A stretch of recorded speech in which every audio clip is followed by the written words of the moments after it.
Hey everybody, welcome back. David Dion here with special guest, the artist formerly known as Justice Curry.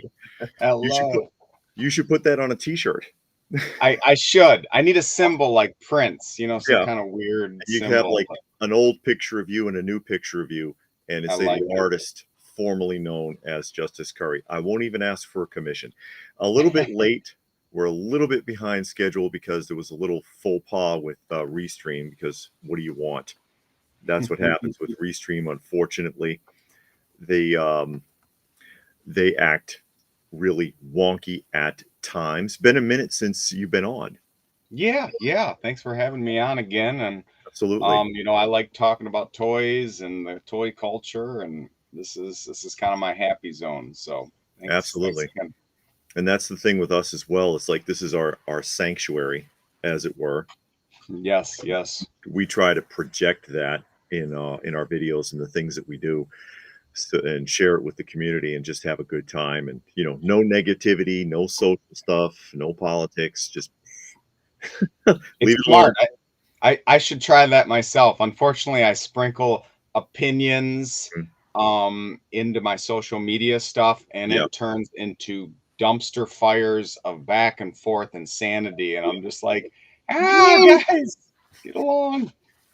I remember that I got jumped on your, I know, going down the rabbit hole a little bit. I got jumped a few months back on one of your comment sections because of the post office, and it's like, yeah, in the post office there is a sign hanging there, no use of cell phones permitted. And Yep. I had mentioned that, and people were like, you don't know what you're talking about. Go to your post office and look at the sign. What do you want me to tell you? I But know. people get upset. People get upset. What are you going to do? Yes. But today, and thank you for joining us. Glad you could come in today. I see your real monster, your monsters back there.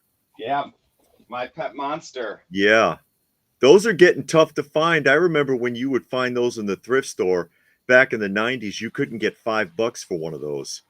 Right. Yeah, And and now now, they're like $300, yeah, $400. And I got some custom My Pet Monster shoes I've as seen well. those. I have That seen is on those. rocking.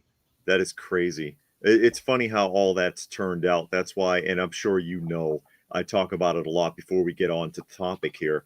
I had a huge collection stolen by my ex years ago, and people, oh, why don't you just go get it back? I bought all that stuff in the late '80s, early '90s when carded Star Wars figures were 3 for $1 at KB. I can't replace most of it. Yep. You're Yep. kidding me. But today's subject actually is addiction in collecting, because you can see addictive behaviors in the collecting arena, whether it's action figures, toys, comic books, vinyl records even. And I have a story about that. That's something that's happened just recently. But you know and this is something you've talked about a few times. As I Yep. remember, actually a while back you had a walk and talk in the woods thing I where you were did. holding the camera up, and you were at a lengthy discussion with just whoever on that Hmm. subject of addiction. And hey,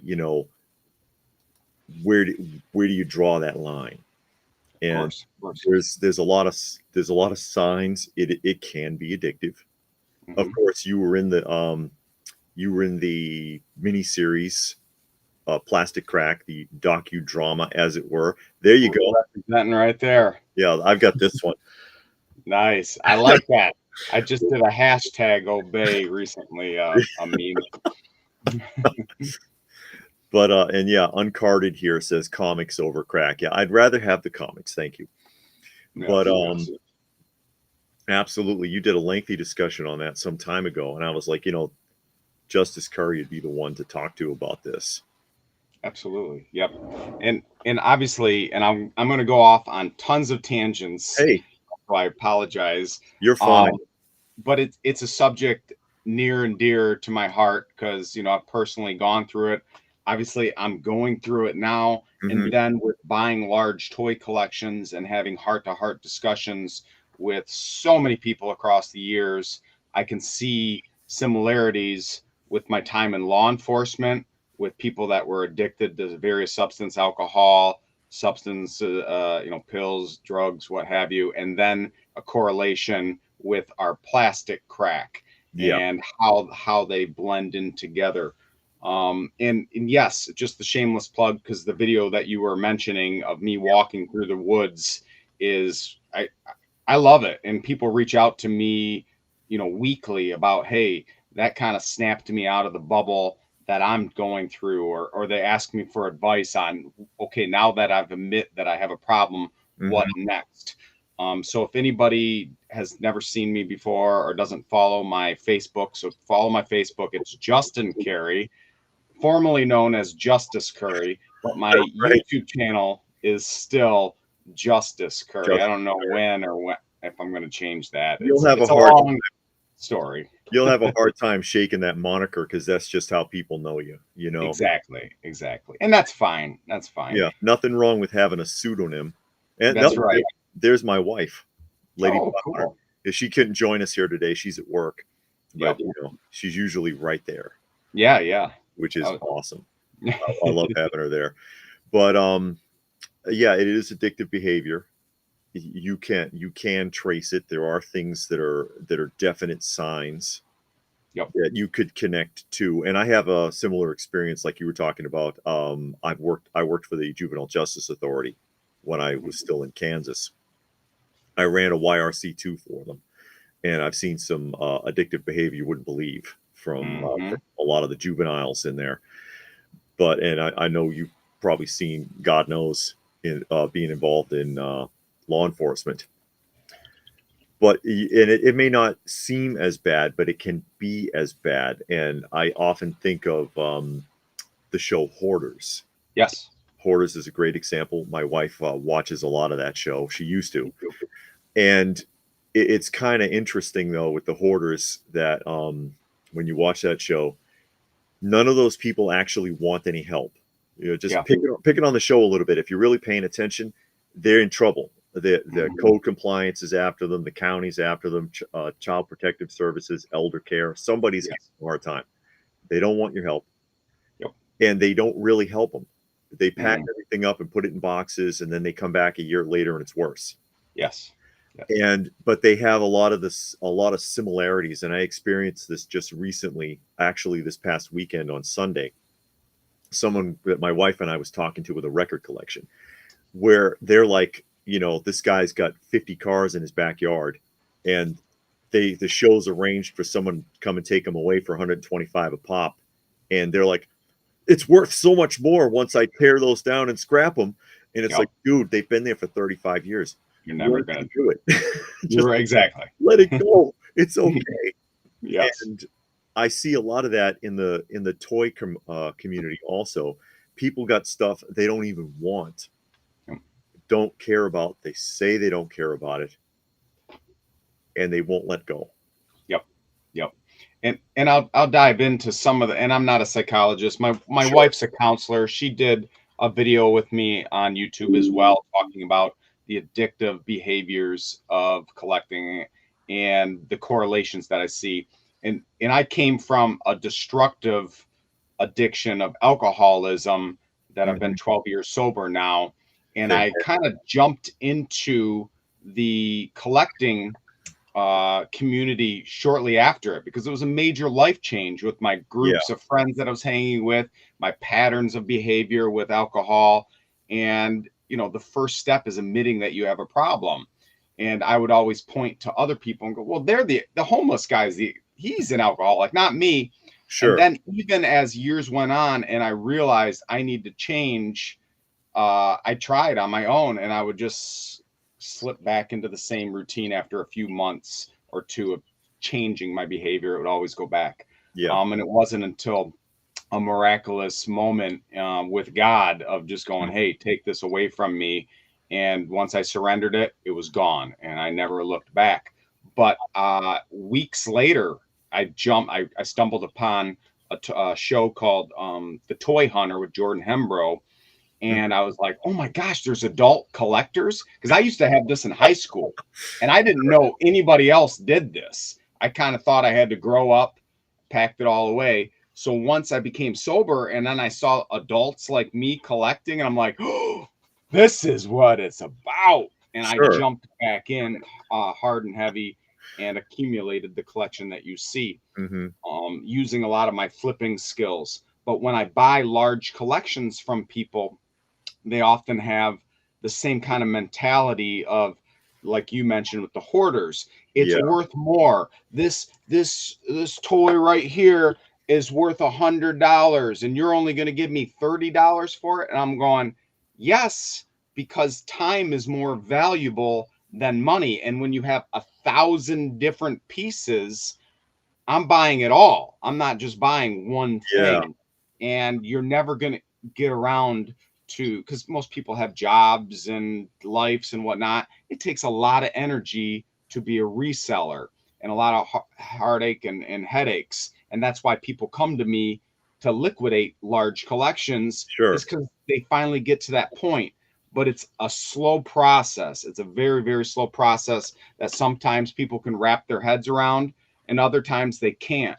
And early on in my collecting career, I told myself, if I can't display it, I'm not going to own it just to own it. Because we Yeah. all have that completist mentality. Like, I got to have every single one. I have to I have, know the feeling. well, yes. And when you Yeah. have I know every it. single one, you're going to run out of space because some people don't even have this much space. And this is a small collection Yeah. room. And when you don't have it, you just start getting totes and totes and totes that just build up for years and you don't even know what's in it. And then it sometimes they come to that realization, yep. And I always tell people, like, don't save a few pieces. Yeah. It's sentimental pieces from your childhood. If you're going to liquidate your collection, save a few things.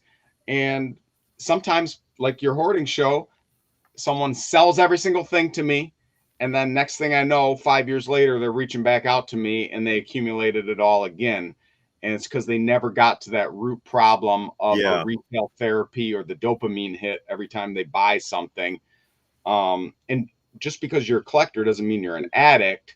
It's when it negatively affects your life. Yeah. Like if you start living in squalor, you can't pay your bills, it's Yeah. negatively affecting your relationships. Those are the things when it becomes a problem.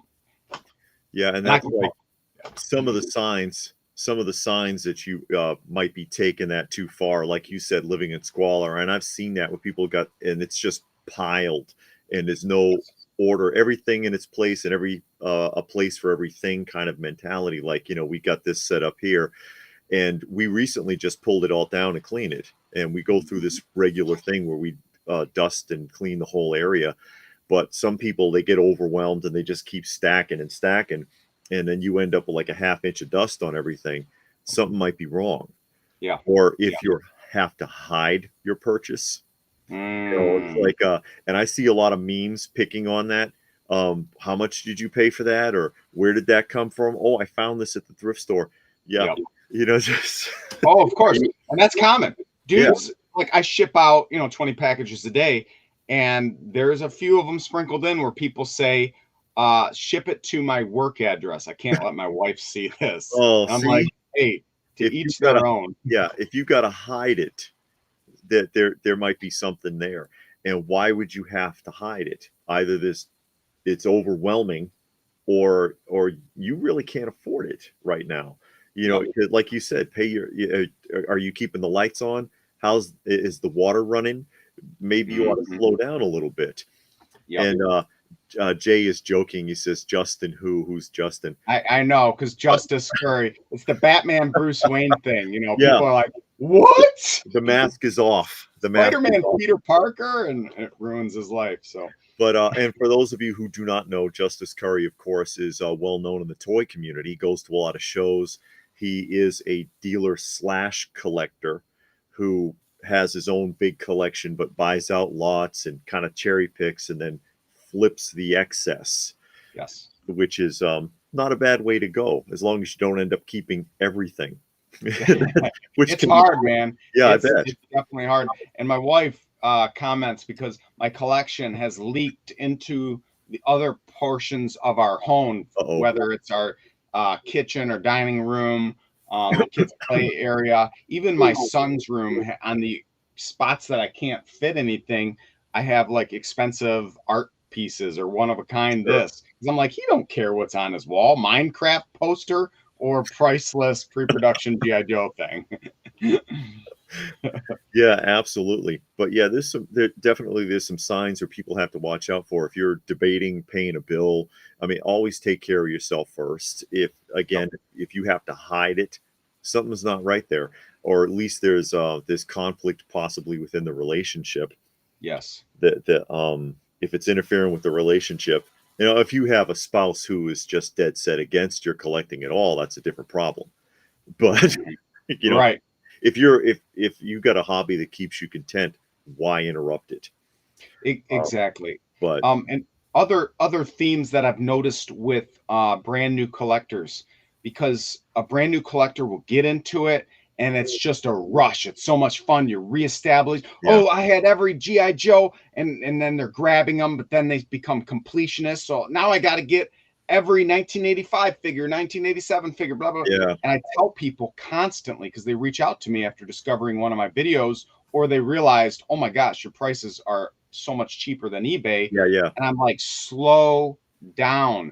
It's not a race. The fun part is acquiring it. But oftentimes guys hemorrhage $5,000, in 2 months. They get every single 1982 to 1989 figure. And then they go, what's next? What's next? What's next? What's next? And then they go to Mad Balls or Sectars or whatever 80s thing that kind of Sure. scratched an itch for them. And I'd say this is a marathon. This is not a race. The fun part is the slow, methodical picking up everything. But I guess to each their own. And you can make mistakes that way too. You can overpay. You can end up with something that's messed up. We buy the same figure. Yeah, it may not be what you thought it was, and yeah, it can get expensive. I mean, I've got a few of those over here. If I turn some Yeah. bunch of Carter Joes there, they Oh, can get beautiful. expensive. A couple of those are yours. Yeah, I believe it. I bought. That's awesome. My wife and I both bought from Justice Carter. He does have good prices, folks. Yep. Shameless plug, but yeah, he will cut you a pretty sweet deal.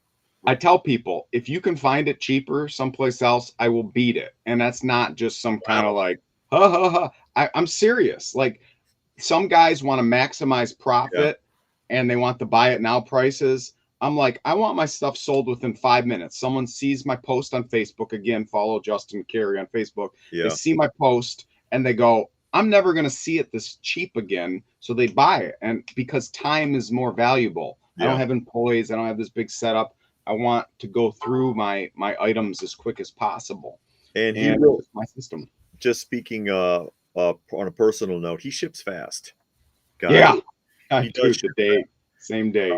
K Munin wants to know if you collect any anime. Personally, I don't collect. Like, I have some crossover anime-esque looking things. It's not really anime. It's kind of like what's her Edward Scissorhands, but a girl version. So that's kind of anime, but it's like my brother was big into Dragon Ball Z. I wasn't, but I have an appreciation for it. Sure. That Kota Bukaya statue, is that what that is? Yes, that's exactly what it is. The other thing also, you mentioned time, and of course time is one of the most valuable things you have, and we brought up space also. From a retail perspective, space is like the biggest deal. I've worked in retail before, and people will ask sometimes, I know that question comes up, okay, it's after Halloween, it's after Christmas, why are they clearancing all that out, 75% off, whatever? They're going to buy and resell the same stuff next year. They don't have anywhere to put it. Yes. And that space is extremely valuable, and the space in your home is valuable too. And I know. You've got to control that. You do. And I'm battling it right now with the economy being bad right now and people worried about elections and stuff. So a lot of guys are selling collections more frequently right now. Yeah.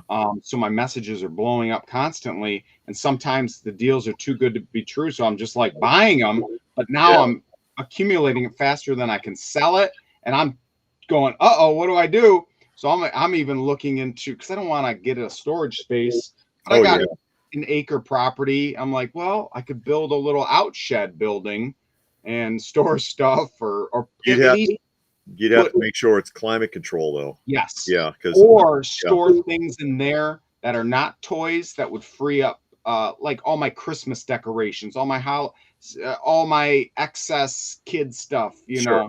that kind of stuff could go in there where then I can reuse the space for other things. Um, but it's a balance. It's always a tightrope walk with moderation. Like everyone who has a beer is not going to turn into an alcoholic, Hmm. but something about some people, whether it's genetics, whether it's some kind of just force they lost with, I don't know what it is, but Yeah. they can't control it. And they go pedal to the metal. And it's not just collecting or substance abuse. It can be women buying way too many clothes, and they're spending 15 grand a year on clothes or shoes or something like that. Yeah. There's different, it's all about moderation. Or food. Most of us are addicted to eating this highly addictive food and sugar and whatnot. So this language that we're speaking kind of is universal, but we're obviously dialing it into something that we hold near and dear, which is collecting. Yes. And a healthy habit can definitely turn into something not so healthy. And my shirt says with the plastic crack, watch it. For those who don't, just Google it. I think it's on Amazon. Uh, I'm featured in it. It's amazing. You'll love it. But it says there are worse things to be addicted to. yes. And that's my mentality too. Like, I came from alcoholic. I'm collecting toys. There are lessers of two evils, but I've managed this one. This one's not destroying my life like the other one was. Yeah, and we all have like an addictive behavior of some sort. It's a matter of what you're going to put your focus into, and then again, from a biblical perspective, all things in moderation. Yes, So you can get too much of anything. of course. Anything. It depends on what it is, and this can run away on people just as much as anything else does. Another thing that I've noticed also is this what they call the FOMO now, with a lot of modern stuff, the fear of Yes, missing out. We did a whole video on it like last year, nice. where people are like they see something and they're not sure, but they're afraid they won't be able to find it later. Which, by the way, it will turn up at Ollie's for like $3. But just saying, I know a lot of people who are into classifieds are pretty pissed when all those Tomax and Zamots turned up there for like Oh, $4 I know. 59 cents. But Even this Mossman Origins, people are yeah, paying $50 a piece for it. Now you can find it at Ollie's for yeah, $5. Ollie's has turned into the new KB outlet, the Yep. KB toy stores with the red line pricing. But they have this the FOMO sucks them in too, and they see something, because you never know. Truly, you never know. It could be that you might not find that particular one easily again, and you have to resort to aftermarket. But then for every one of those, you get 10 other things that you ended up with that you weren't sure about, and now you're looking at it like, what am I doing with this? Yep. And Yep. one of the recommendations actually that we had was, if you're not sure and you don't want to sell it because then you could have regret later, put it away in a tote or something, wait a while, and then like next year or whenever, when you open that tote up and you look, you'll either say, wow, is that what happened to this? Or you'll say, why did I buy this thing? And then Yeah. you'll know it's time to get rid of it for sure. Right, right, right. Looks like one of your guys, if you could put that on the screen, from Hank. Okay. He says, hey guys, what do you do when you have a very valuable item up for sale? No one wants to touch it, whether the economy is good or bad. The obvious answer is to keep it, but I still want to sell it for the money. Uh-huh. I mean, an item's worth, and I get in arguments constantly with people where Sure. they look at eBay and they go, look at this thing. It's listed for $1,000. I go, you got to look at the sold Good listings. luck. Exactly. And the sold listings are like $35 to $50. I'm making the price up, obviously, for this thing. Sure. Your item is not worth $1,000. And if you want to put a price tag of $75 on it, yeah, maybe someone's going to buy it in a year or two. But if you started at $1 bidding, that's what something is worth. You put it on eBay, you start it low, you see where it goes, and yeah, it might only go for $35. Hmm. So I'm always having these debates with people, it's worth whatever you want. It's not the buy it nows. Those guys just sit on it for years and years until some big fish that makes an impulse buy just buys it right away because they don't want to wait for a bidding one. Yeah. So yeah, put it on eBay, Yeah. find out. Sometimes again the space isn't worth it. You know, so you just clear it out. And I've done that plenty of times where I'm just like, nah, you know, or we've done shows a couple of times. We also buy record lots. And because we have record players, we listen to a lot of vinyl records. Me too. Me too. Lots are really cheap. If you go to Facebook Marketplace or whatever, you can get records for practically nothing if you buy it in bulk. And I turned around and one of the shows we did just recently, I put them in the bin for like $0.25 a piece. The extras, because I'm like, you know, I didn't pay hardly anything for them. Just get rid of them, blew them out. Yes, Blew them yes. Out. They could have been worth more, but I don't care. And I'm the same way when it comes to a lot of the toys. When people are like, "How are you selling it for that cheap?" And I'm like, "Because I'm not trying to maximize. I want it all gone." Yeah. And I love that feeling. It's a rush to me to get a good deal. So I love when people who buy from me also get to experience that, like, wow, I got a good deal from Justice. Sure. And that's why people keep coming back. That's why my name's not ran through the mud constantly. And one more point to the valuable item. If it's one of those rare, one of a kind, there's no examples on eBay. Oftentimes I'll go, wow, okay, there's none on eBay and it's a pre-production. Maybe there's only one available. I'll just throw a big number on it, $1,000. No one bought it in a week. Then I'll put $800. No one buys it in a week. Then I'll put $500, and I'll just keep bringing it down until that right person grabs it. So, because that does happen, and I know people pester you that way a lot. They send you a message, "Hey man, you know, what's this worth?"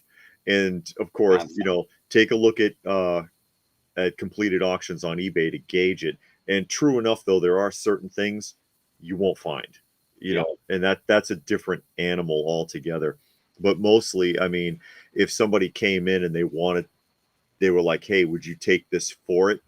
A lot of times the way I look at it is this something I can replace? Oh yeah. A lot of it can be replaced. You can find it again, but there are certain things like it would take forever to find. And I'm like, nah, I don't know if like, let me see, I'll go over here real quick. People have seen these before. Those are you see where it looks like the Pillsbury Doughboy and stuff back there. Yep. There's product people in that lineup. I don't know how well you can see it. There we go. On top of there is the General Mills cereals monsters from product people from the 70s. Whoa. You can't find those in the box. Mm-hmm. I got the Trix Rabbit up there. It took me 15 years to find one in the box. Wow. And that's daily looking on eBay. And you never see them at shows. They're really rare. Somebody offered me double what it's worth. Yep. I can't do it. I'll never find it. I get it. Yeah, but other things, and you're like, maybe I can find that again. And that's something else to consider too. Is like if it's something that you know you can replace, maybe it's okay to let it go. Yep. You know, if you have way too much. And there's been super rare items that I've had. Like I had this Belgium store display Castle Grayskull. I remember that. Yes, I remember that video. Yeah. And I probably paid, you know, $1,000 for it. And I had it for multiple years. And I just had a random person reach out to me and say, I'll give you $3,000 for it. So I was just like, man, I'll probably never replace it. But I also got to enjoy it for a long time. And I know my friend who's getting it, he'll enjoy it. Plus, there's the money. Like, where am I at financially? Do I have certain goals that I need to reach. So there's some times where I'm like, I can pass it on. Do I have some seller's regret? Sometimes, but I got so much, it's not even, it doesn't matter. But I do want to tell one story that ties in with the collecting and addiction. Please do. So there was an older gentleman that reached out to me and said, hey, I got a house full, barn full of vintage toys. So I went to his house 45 minutes away.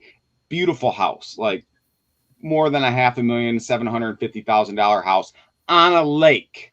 And I walk into this house, he lives by himself. every square inch was filled with boxes, and it was a literal hoarder's house with boxes up to the ceiling, small paths everywhere. I glanced into his bedroom. His bedroom was just filled with boxes. Wow. His kitchen filled with boxes, and it didn't stink in there. Luckily, there's no animals, nothing like that. But it was just living like someone should not live. He had to sleep in his lazy boy. That was his bed in the living room. It's crazy. Basement filled. So what his idea was, he was buying all this as an investment. And I hear this from collectors constantly. Oh God, Say, yeah. I'm holding on to it someday, and when I retire, it's going to be my investment. But those people that are naive, that don't understand how long it takes just to sell 100 items, not 10,000 items. Yeah. Like I always tell people, oh, this is investment. Sell your cheapest $100 items, right? Or cheapest 100 items, and let me show you how long and how much of a pain in that butt that's going to be. And he bought all this in the 90s. Then when it was his time to cash in, because he's like, I'm retiring, he ran into that same roadblock of, oh my goodness, individually packing this collection is not worth it. So he printed off for everything in his entire collection. He printed off a piece of paper of what's inside the box, how many's inside the box, what it's worth on eBay. But he was looking at all the current listing buy it now prices. So he had no concept of what it was actually worth. And the dude picked the wrong horses to collect. He collected starting lineup, Star Wars 1996, Power of the Force stuff. Star Wars 12-inch. He had like 4,000 Princess Leia and Hoth gear 12-inch. And I'm like, dude, I'm reluctant to almost give you a quarter a piece for these. He's like, a quarter, I need $3 a piece. He goes, look it on eBay. Look it on eBay how much it's worth. And I said, okay, there's 3 of them sold for, maybe $15 a piece. Yeah. Look how many are listed currently. There's 50 of them listed, and only 3 sold, and eBay keeps the records for 2 months.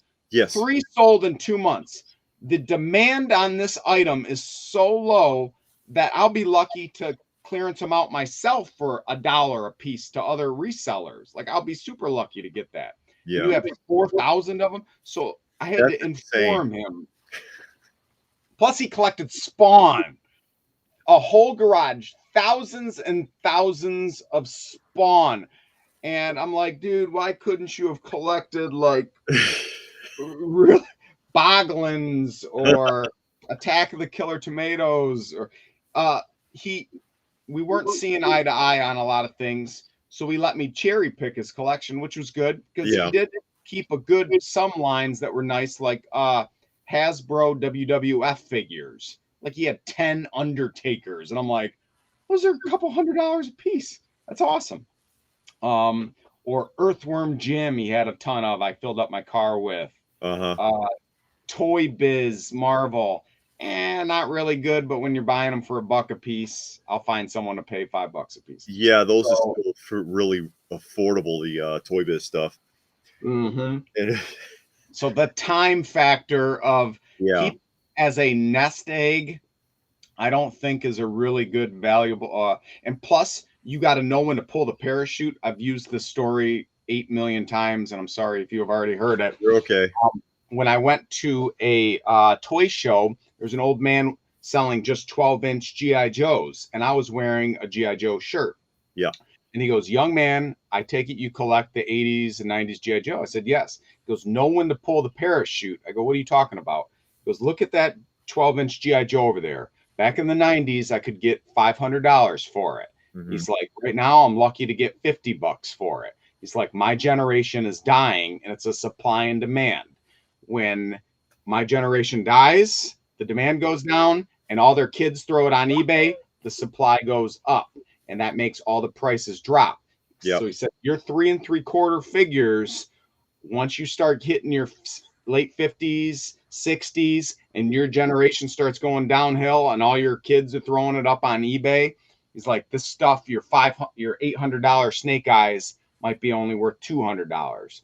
And most of us don't think about that. It's in the back of our mind. We collect not because of the value of it. We collect because of the love for it. But if you're collecting for the value of it, you got to take that in consideration too. It's not your nest egg at the end of your life. Yeah, and to be fair with the Spawn, I was thinking about that back when those figures were first coming out, and McFarlane Toys was pulling the okey doke with artificial demand by messing up the colors on certain figures by accident. Oh, that's Because so funny. yeah, by accident, because he claimed, oh, the factory made a mistake because they didn't understand what color we told them. You send them a plate, they can copy the color. It's not like a mistranslation, McFarlane. We're not silly. Yeah. But they were getting big money at that time. Like the Malbolgia, I think you could get like $120 for in the 90s. Now now it's like what, $15 on the card? $15 easy. Yeah. You know what I mean? I remember that. Or the toy Playmates Star Trek, the serial numbers stamped on the feet, remember?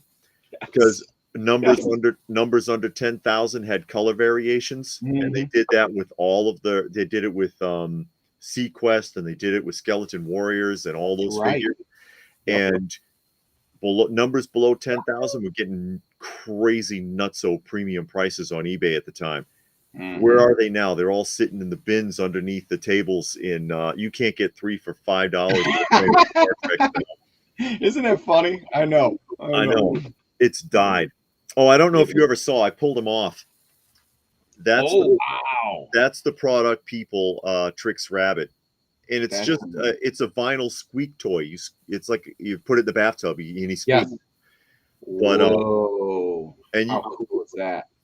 In the box, it's impossible. Some of these are impossible. You see, there's a Charlie Tuna. That's wave 1. There were 2 waves, but the General Mills wave is the hardest to find, still packaged. And it took forever to find this one. But that's part of the hunt. And that feeling when you acquired it, I bet you that rush was probably the same like doing heroin. You're just like, yeah, I felt good. If you ever happen to come across Frankenberry in the box, let me know, because that's the only one I have left in the whole run. That Frankenberry, which I missed last year on eBay because the prices went nuts. Certain things, the prices go crazy. Like I'm missing Uncle Raleigh from the Pillsbury Doughboy set. Uncle Raleigh mint in the box with his little car will run you $3,000. Once it goes into the thousands, and it's like, I can't bid on this anymore. No. It's very rare that I spend that kind of money. Like I mentioned, I bought that Castle Grayskull store display for $1,000. But that is an oddity. I hardly ever get to those kind of numbers, but that was similar to your Tricks Rabbit. I had been looking for that for so many years, saved eBay, constantly checking. None ever came up, over and over and over, years and years. So when one did finally come up, I'm like, I can't hesitate. And I did it. And one of the examples I was thinking of, I brought this up at the very beginning, this past weekend, and it was on Sunday, and we were at the flea market, my wife and I, and just looking, and she had found a couple of vinyl records, so they were 75% off at a booth at the antique mall, because it's connected to the flea market out here at the Peddlers. And in case anyone in Georgia is keeping track, because I know somebody's going to ask sooner or later. And somebody comes up and he says, "Hey, you guys collect vinyl records?" And we were like, "Yeah, sure." And we've had people come up to us like that before in places like that and just ask us, "Oh, do you buy comics?" And he says, "I've got this stack of vinyl records. I've got about 160 of them, kind of rock stuff from the 80s that I got in a lot more than 20 years ago. Okay. With other stuff I was buying, some comics and things, and I don't listen to vinyl, and they just been sitting there in the cases, and I'm trying to get rid of them." And he's pitching, "Hey, would you be?" "Yeah, sure, we'd be interested. We'll take a look at it." And then it comes out, what do you think that's worth? And it's like, well, sight unseen, guys. You think grading with comics is a pain in the butt. I know. So Vinyl records, you got to grade the album and the jacket separately, and then it's what pressing, what country was it pressed in? It goes on and on. I've seen people with that'll collect like one version of an album, like they'll get the Beatles' Yellow Submarine, and they'll have like 48 different variations of the album, and they're all vintage, not even modern ones, you know. But it's like, you know, there's a lot to factor. So when it's just sight unseen, a block of records, you know, look on Facebook Marketplace, pull out your phone, and, you know, just look record lot and see. It wouldn't be a lot. 160 albums. A dealer would probably pay him 50 cents a piece. You know, we might pay him $1. You know, and he's like, well, I don't know. And here it comes, right? I don't know. And, you know, I'd rather try to piece it out and see what I can do. Dude, you've had 20 years to piece it out. Exactly. I normally give them my card, and 6 months later, they reach back out to me after they try to piece it out and go, this is a nightmare. It is. And especially with something like that, sight unseen, nobody's going to take it seriously. What pressing is it? What country was it pressed in? Is it a error cover? How's the condition of the vinyl versus the condition of the jacket? You said you don't even have a record player. You can't even check these to see if because it looked perfectly fine, and you run it on a record player and it sounds terrible. Of course. You know. And yes, and with sight unseen, and people tell me, how much is this all worth? Or oftentimes that's how the conversation starts when someone's trying to sell me the collection. They take a bunch of pictures, and early Justice Curry would spend hours and hours and hours pricing it, and they say, well, I think it's worth this. This is what I can give you. Yeah. And then they would turn around and find another me that would give them $200 more on a $10,000 deal. And I'm like, I just wasted all this time. Yeah. So I've learned to listen, this is kind of how I do it. This is the percentages I do it. You need to do the homework on figuring out what you want for it, because that is a long process that I just don't have days and days to price people's collections for them, because probably only 1 out of 3 people end up, because a lot of people get real close to wanting to sell, and then it gets scary, and then they just back up and go, I'm not ready yet. And I'm like, that's fine, but I just don't want to waste my precious time. Robert there wants to know how where you stand new versus vintage. Well, I mentioned the marathon sprinting analogy, and sometimes when you get done with the marathon of collecting vintage, like I did, I set goals. I want every single G.I. Joe loose. I want them then on card. Then I go to He-Man. Then I go to Muscleman. Then I go to blah, blah, blah, blah, blah. So you get all of them, and you don't just stop. Now, I used to be the guy that said, early videos of me, I would go, I don't have no modern in my collection. I got vintage running through my veins. modern. Bleh. But then the new me comes out, and I'm like, I got all the vintage. So then I start looking around at the modern people are posting, and I'm like, well, I love the vintage slash. Yeah. This freaking modern one looks awesome. So it sucks me in because I need another rabbit hole to go down and chase. So for the completionist out there that go, I need every single rendition of all the He-Man figures, I feel sorry for you, because there's too many. They just keep they're pumping them out left and right, and all the merchandise. Like my buddy Motu Joe, he gets all the He-Man merchandise, and I mean, non-stop it comes out. I know, but he even gets the digital ones, right? Yeah, now he's getting into digital ones. I'm like, that's a frontier I never thought someone would. We've talked to him before too. Yeah, we've talked to him before too. He's really deep into the Motu, for sure. He definitely loves it. Hence the moniker. So I love vintage. That's where my heart is. I have appreciation for modern. I obviously still buy it. I collect it. But you just have. You do you. No collector is exactly the same, and there's no right or wrong way to do it. You do you.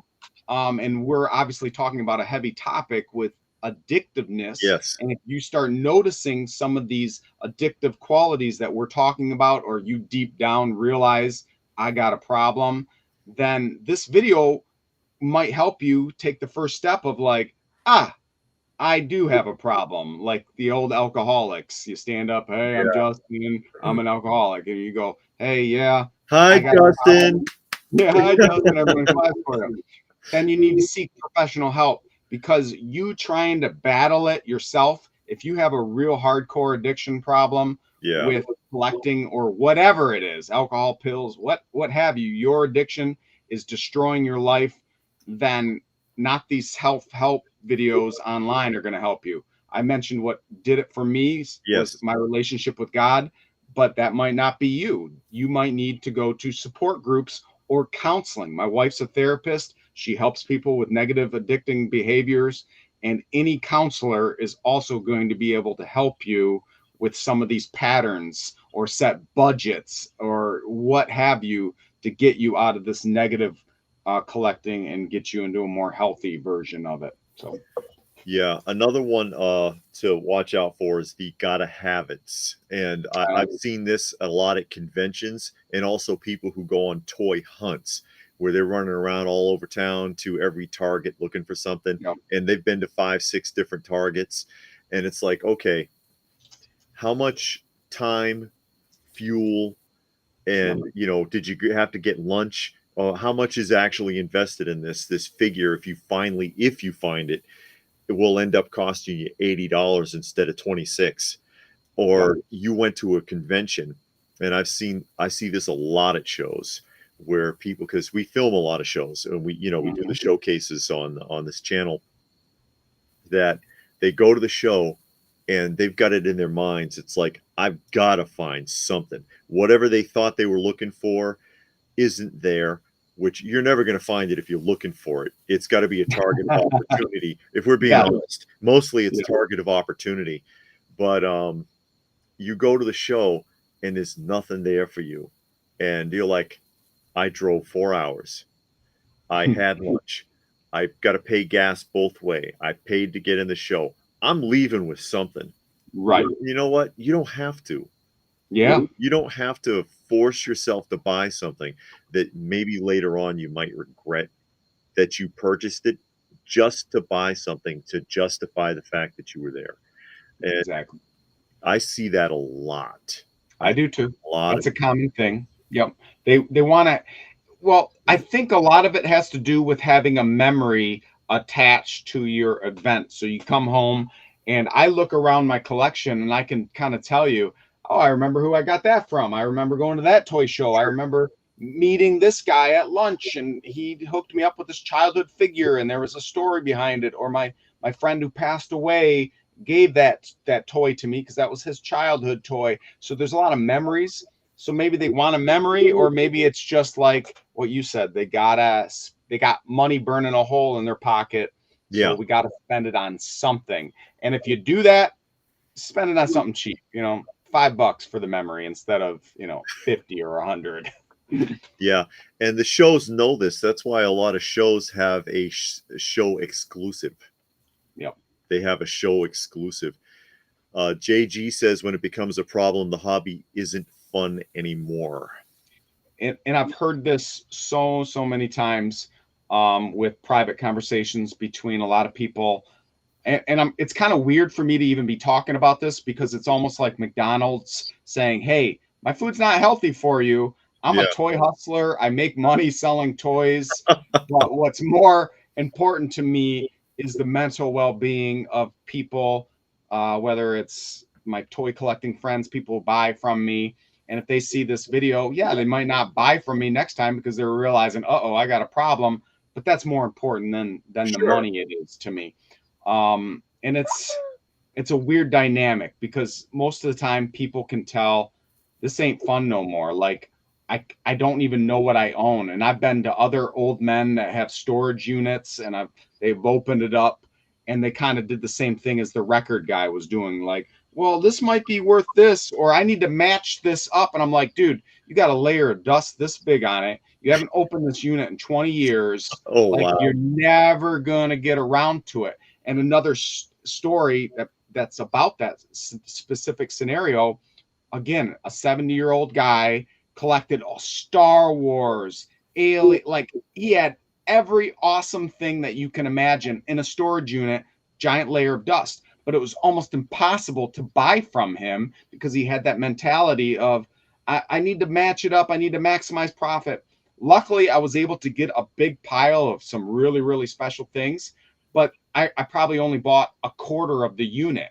And I kept hounding him for months and months and months. And I learned later that he stopped payment on a storage unit, Oh, and it there all it went to is. auction or was thrown out. And I'm like, dude, come on, man. Yeah, some other guy ended up with that unit when they auctioned the units off after the Yeah. fact, which Oh, that used to be a bigger thing before the Storage Wars shows, which kind of ruined yep. that for people, because it used to be you could get a storage unit for 10-15 bucks at Yeah. an auction, and now it's hundreds, thousands for units, and A then you end up chance. and you end up with like Christmas ornaments and lawn furniture. But yeah, that show really ruined it. I saw an interview with one of the guys from it that said, yeah, it ruined my business because that's what I used to do for a living, and now it's like I can't even afford to bid on the damn units anymore. Yep. But yeah, and That that's happened during COVID too, with Facebook Marketplace. yeah, Everyone became a reseller, and all these awesome lots that would come out were gone within 30 seconds. I'm like, what? but yeah, if you've got storage units and you can't manage them, that's a problem. You Yep. know, it's you shouldn't have more than you could get because that's an additional expense. That's Of an course. additional expense. And then there's other factors to consider about the safety of the storage unit. Is it climate controlled? Because the expansion and contraction of temperature changes will destroy this stuff. Yes. There could be pests in there. Big time. If there's a flood, anyone who has a storage unit, get some risers, you know, Mhm. or else if there's a flood, you're going to ruin everything you got. You know, Oh, there's a lot of factors there. But yeah, if you're renting out units and you're like, oh, I've got a unit, well, now I need a bigger one or I need two. Slow down. you're right, right. That could be a sign that something's wrong. Jay Mhm. has a question there about Wonder Bread He-Man.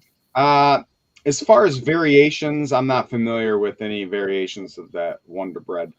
And I get specialized questions day in and day out about toy lines. Like, I know a little about a lot of things. Like, I can't Sure. be experts on every single thing. I know G.I. Joe pretty well. I know He-Man pretty well. But when it comes to like foreign Argentina paint variation, I'm like, I know that there's an Argentina Stratos, Yeah. but I don't know about the 5 different variations of things. And I always tell people, like, go to one of the big Facebook groups like Motu Nation, post your question there. You're going to have people with more specialized knowledge that'll be able to help you out on that. It's hard enough keeping up with the American variations. I Oh, mean, I know. I mean, seriously. And Robert's picking on me there. He says maybe you can take some of my cats.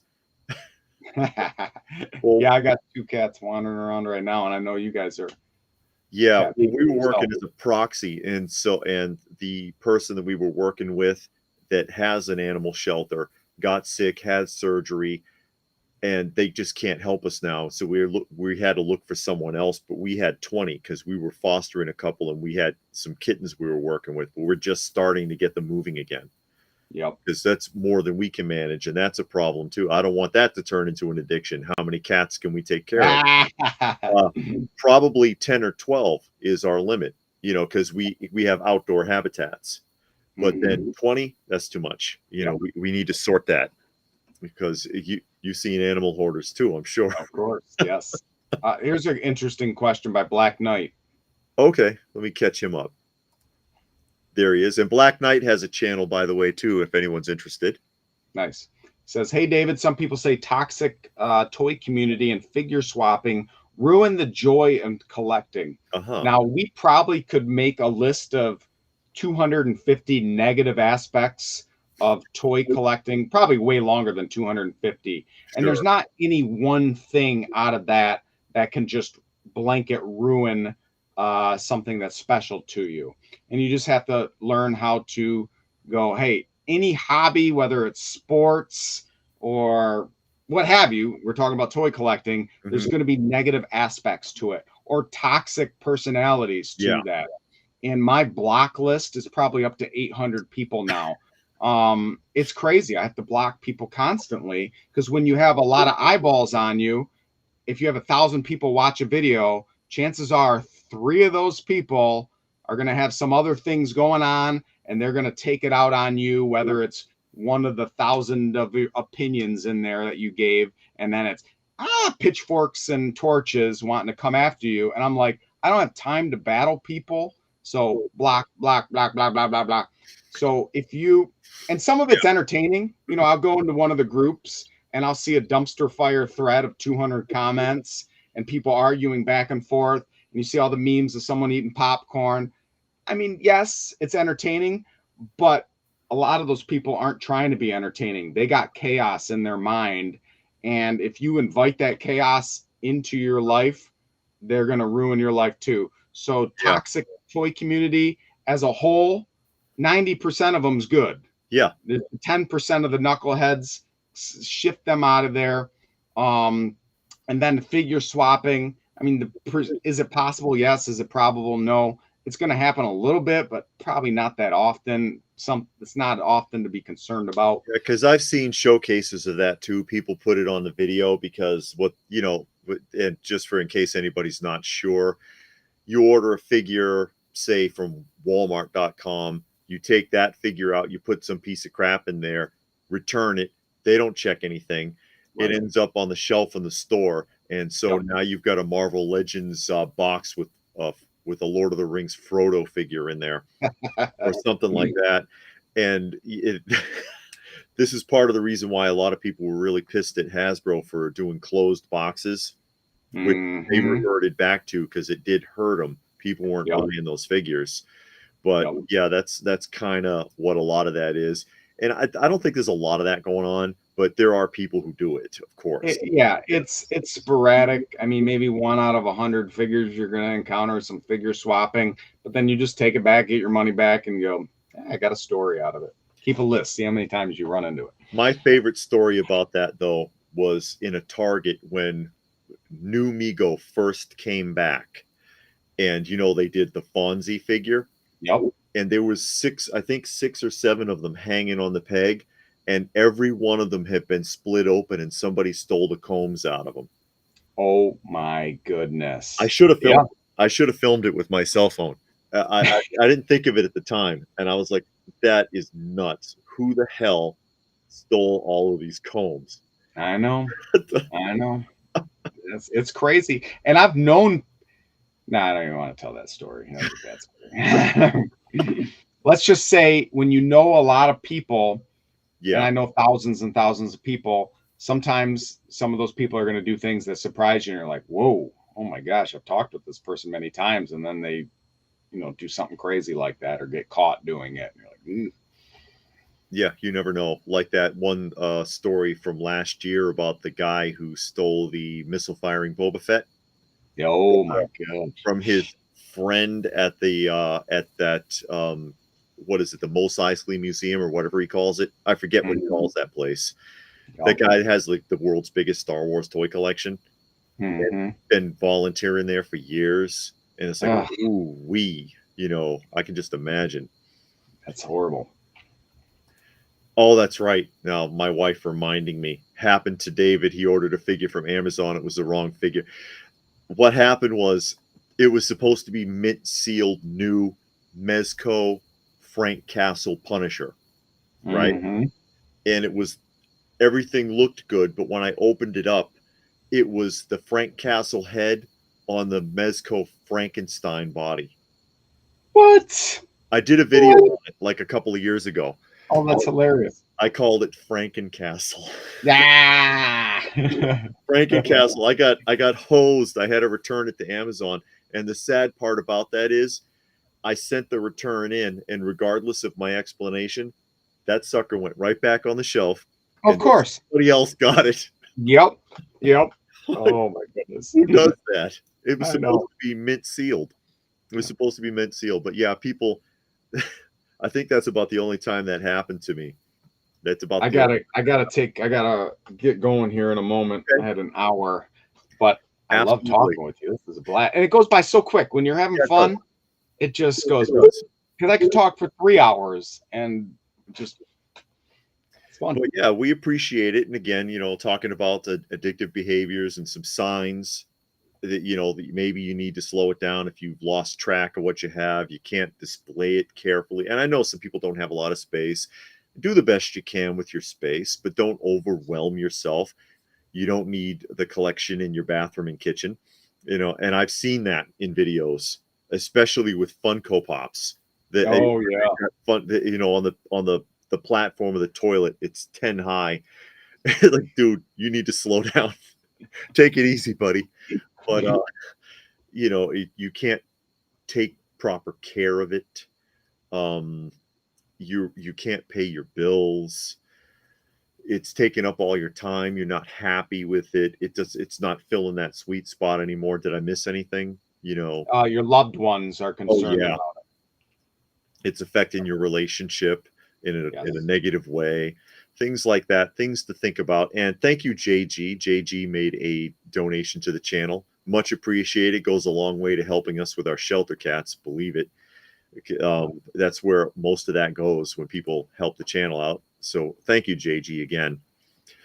But yeah, that being said, thanks for joining us this afternoon, Justice. Of Appreciate it. course. We'll have to have you on again sometime soon. Anytime, man. Anytime. And thank you to everyone else who was able to join us here today. Hope you got something out of the conversation.